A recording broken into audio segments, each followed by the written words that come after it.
Yeah. So I take yours. It's working now. Fine. Okay. Balagan was one of my most significant experience in terms of crossing borders.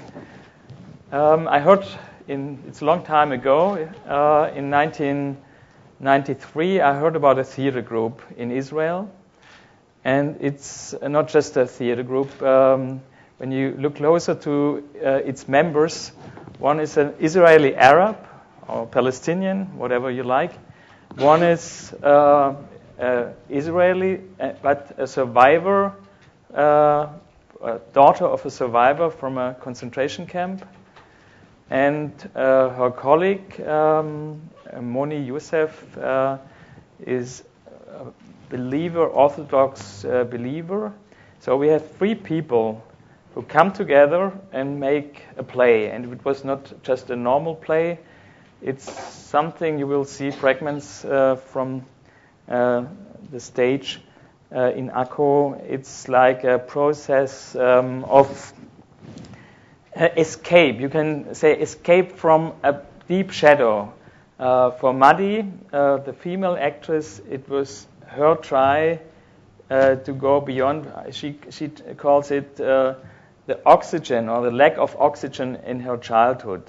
She said, I was from the morning till night, it was something in the air. My father was never speaking about it, about his background, surviving a concentration camp. But just because he didn't speak about it, it was very, very present. And she tries to use this experience of silence to go into a sort of play, which means to open her heart, to show everything. And sometimes it's cruel. Even for me, it was hard to stand it, the way how far she goes in this process. Before I saw the play, I went to Israel, and I thought, okay, even if I don't like the play, just the group is so interesting, maybe we do something else together. And I made Madi, and the first experience was that we both spoke about the silence. I grew up in a family of, my father was a soldier in the Second World War, he was quite old. And my grandfather was a general in World War II in Russia. So in a way, both were preparing something, you can say the battlefield, and after them came the SS, and they started to kill 100,000s, maybe even more, of Jews in Russia, Poland, wherever. So we had a lot of debates, and I also knew this sound of silence before we started these debates. So talking to her, even it was clear from the very, very first moment, it's not at all, we don't have the possibility to equate our experiences, but there's some affinities. And this was the first moment of a challenge. And the second moment of challenge was a very personal with Khaled Abu Ali, the Israeli Arab actor, the Palestinian actor. The first part of the play takes place in a museum, and Khaled does something what normally the guide does. He explains the model of a concentration camp, destruction camp, in fact. And he was sitting with the stick and pointing at different parts of this destruction camp. And all around him were 30 spectators. And suddenly he interrupts and pointing at me, and he says, well, today we have a specialist for destruction. So if you have a destruction of human beings, he's a German, if you have any questions, ask him, ask the expert. And of course, I was shocked being in this way torn into the action. And later he went on, and suddenly after a couple of minutes, he asked the question, something like, why so many people died already in the trains. It was wintertime. And he asked, what do you think why it happened also in summertime? And nobody answered out of the group. He was pointing at me. Let's ask the specialist. And I was not able to say anything. It was like a shock. I felt very much intimidated. And suddenly one of the spectators, an old Israeli guy, stood up and said, "Stop. You're fucking Palestinian. You are not allowed to intervene in our affairs of the Holocaust. If we have something to do with it, we do it with the German guy for ourselves. Don't intervene in our case. Stop it." And at this moment, in this very moment, I knew I have to do the film. It's called Balagan. It means, in fact, chaos. It means productive chaos.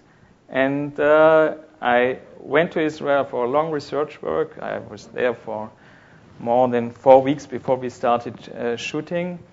And I tried, the idea was not only to make a film on the play and the actors, the idea was from the beginning to invite people who are in a way significant for the Israeli society and to have them with us, and maybe they would respond in one or the other way.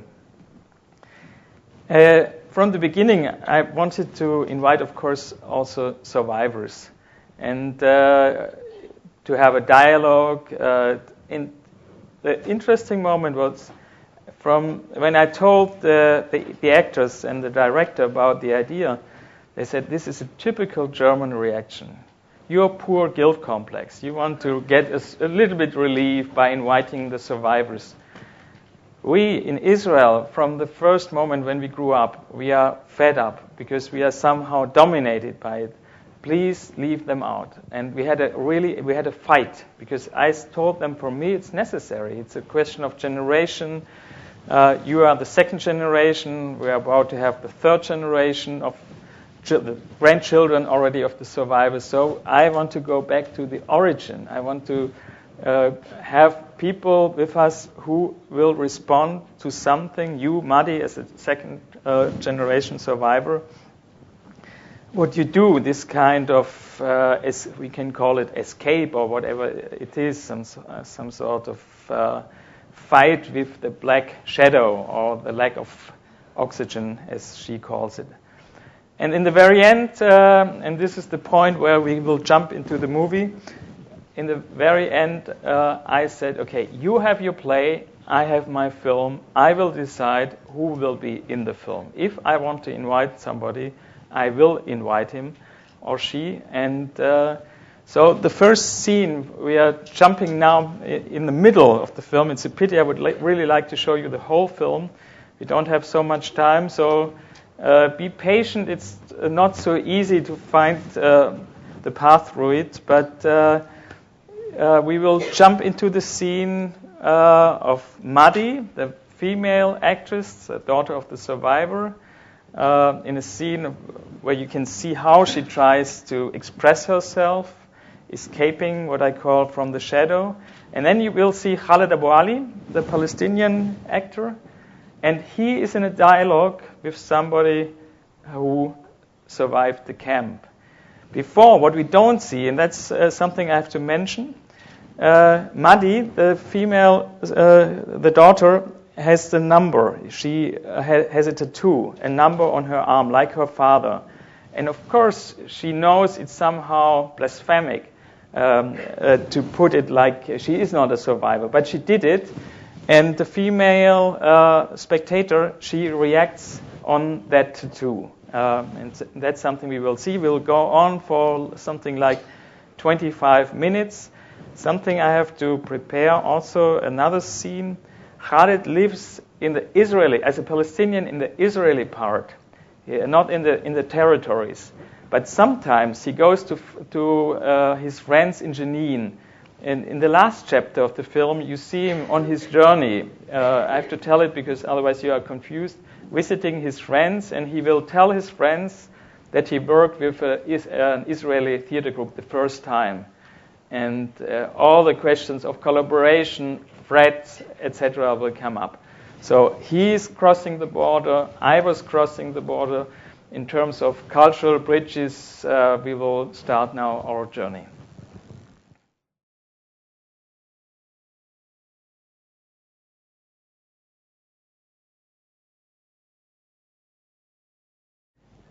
Yeah, the film, even the small part, gives some sort of insight in what it means, what kind of price you have to pay if somebody like Khaled Abou Ali tries to cross a bridge.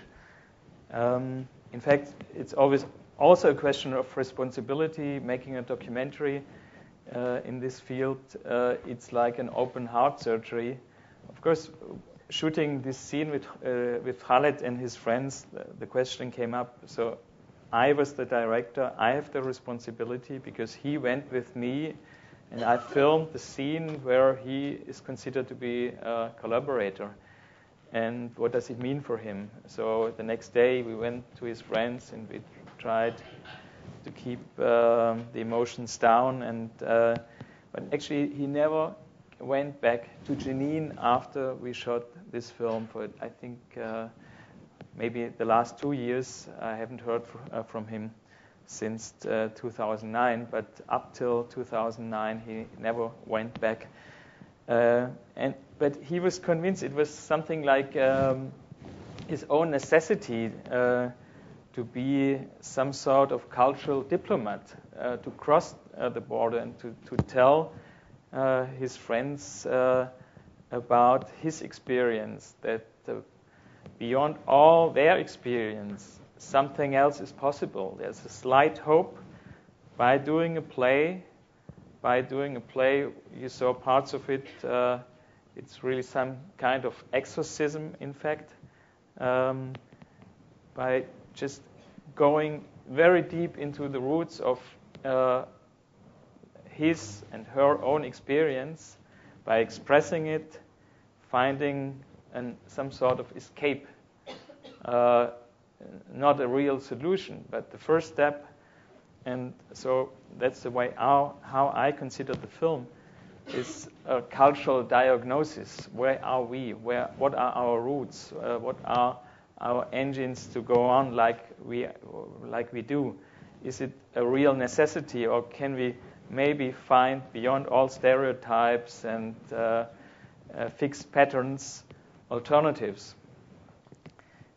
The film was finished, and of course I wanted to show it in Israel, and I have to admit it was a really harsh experience for several reasons. First of all, I had again the responsibility for Khaled Abou Ali. It was very hard for me to go to his village because during the shooting process I was in danger, because you never know how, because I look Jewish. I'm not Jewish, but I look Jewish, and some people in his village told his friends Andres is a spy from Shin Bet. This is a secret service. He pretends to be German, but he is Jewish, and he wants to find out something and delivers reports to Shin Bet.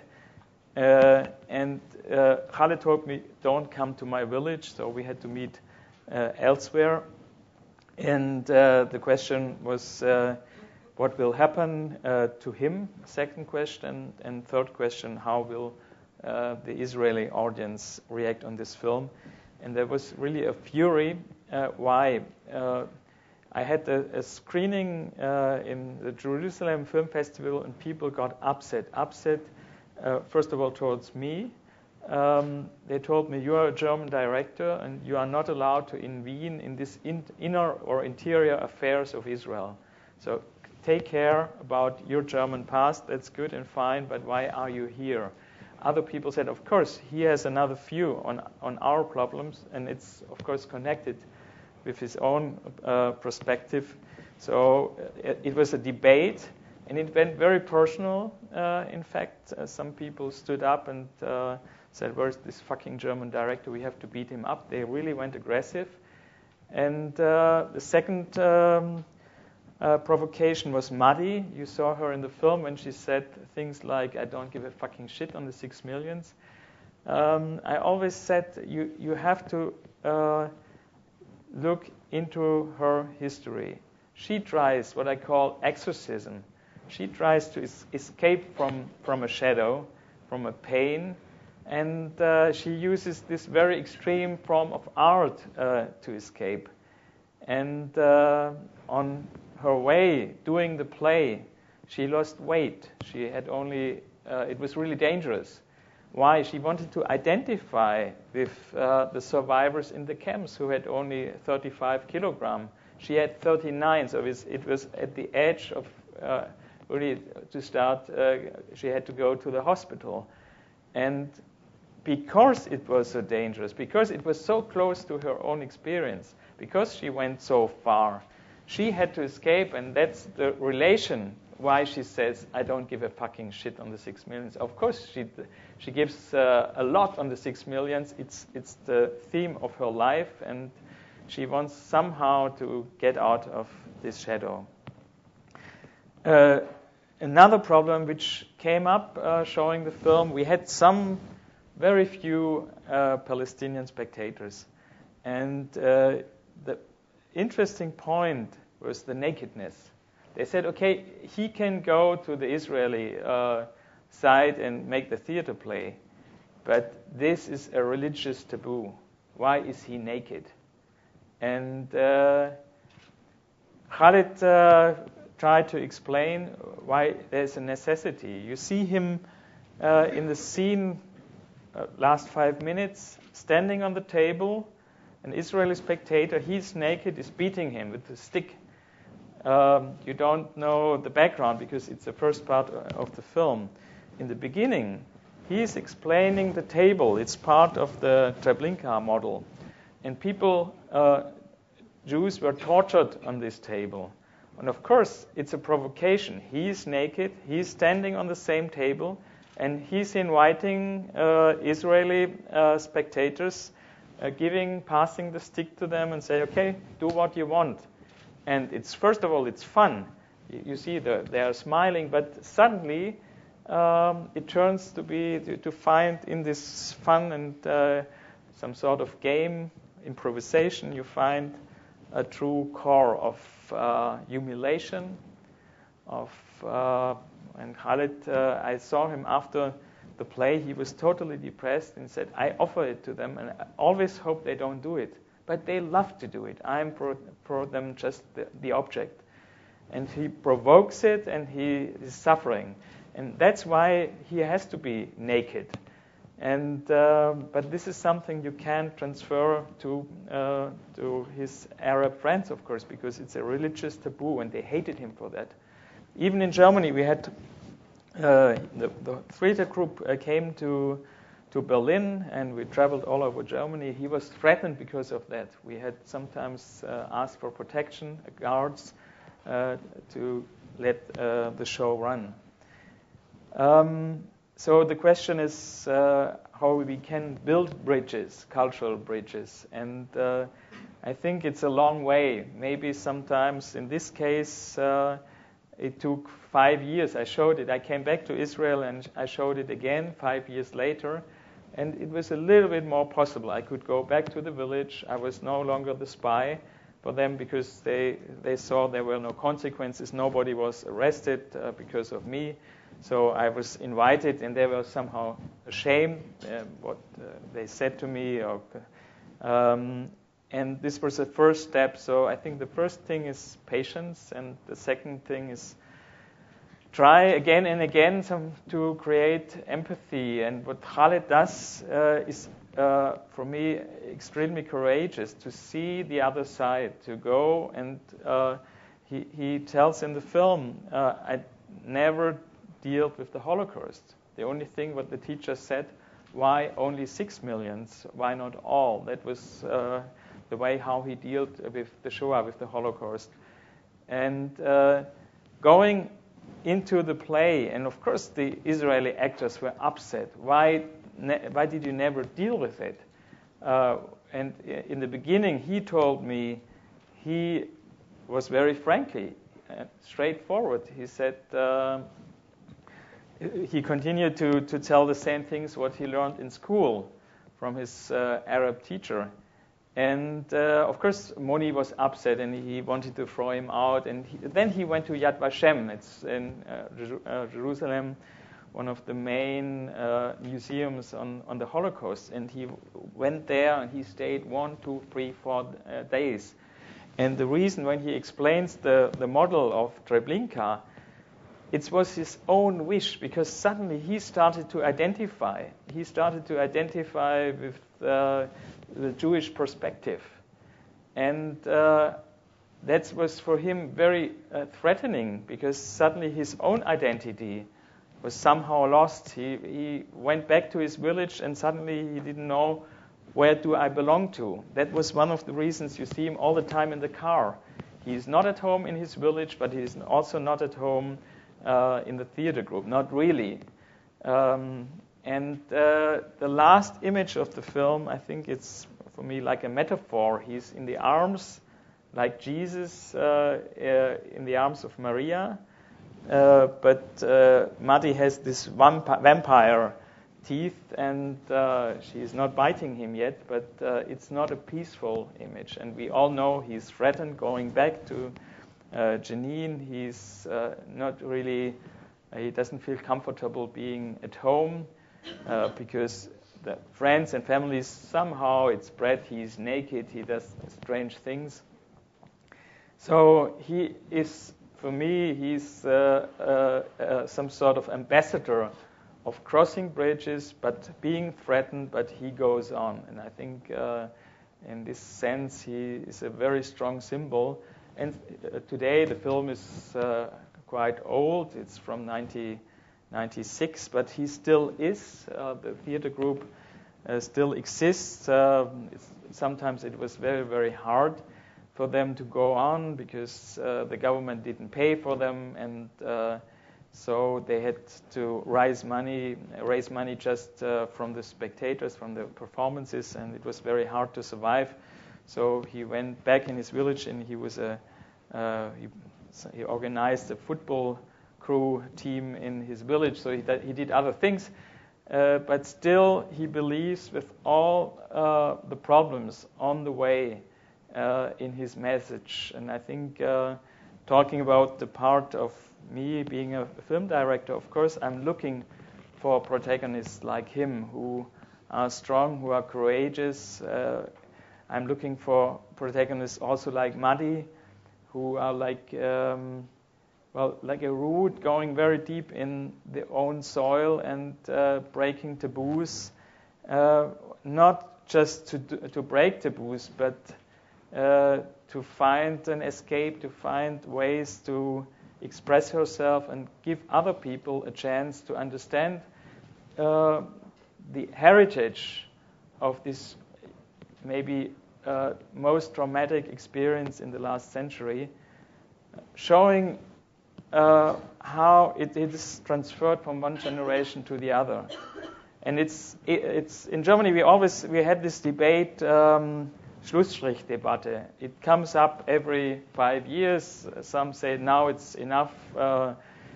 Let's go on. It's a part of history. And I think it's very easy when you look at her, and when she doesn't have children, but even in the third generation, the heritage, it still goes on. It's passed. It's transferred to the next generation. And the only thing what we can do is be cautious and conscious, both cautious and conscious about it. And we have, as artists, the responsibility to be open, to look, and even if it's painful, to transfer something of their pain, and to build bridges, even if we don't talk about us. I'm not in the film, but still it's for me the responsibility to do the same thing here, to look back into the roots of German history, of the German heritage, how it changed. Auschwitz is now for many decades far away, but there's still this very, very, very little sound. If we are silent, we can still listen to it. And the people who survived the camps are about to die, but there are memories, there are films, and I think this film is for me. I'm still very happy that I did it, because it's a document on the trial, how people wanted to find their own way of dealing with something what is and was unbearable. Thank you.